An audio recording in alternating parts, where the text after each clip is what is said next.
fortunately, I lived to learn from mistakes that I made and also from all the things that happened while I was in. And that's what we applied when we developed SEER, so that nobody else has to do it OJT. That's a hard way to learn it. But now they'll learn it in SEER. And across the spectrum, respect for and understanding of the enemy, in that he is very pragmatic. He's got foresight far in excess of ours. We think in terms of yesterday. He thinks in terms of a decade from now. Everything, all the groundwork is being laid for what's going to happen 10 years from now. And the thing that I think struck me about them in watching and listening to the VC, they never tried to hide their mistakes. We have a habit of doing that.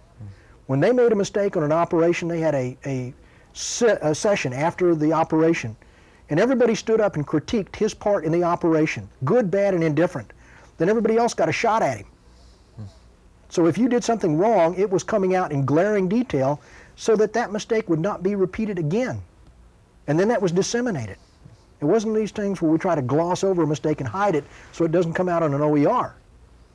The other thing was that they made a comment to me which stuck with me. They said that the reason that we fight well and your allies do not is because we fight for a cause and they fight for pay. Now, again, you think about it for a second. Why are we wearing uniforms and what are we fighting for?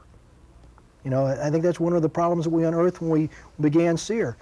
A lot of our people understand what they're against, basically, even if they have go kill a commie for mommy on a bumpers, you know. They focus, but they don't understand what they're for. They have no idea of what they're for. And that's really, if you're going to give your life, it's not giving your life for what you're against. If you're called upon to give your life, it's what you're for. That's the problem we have.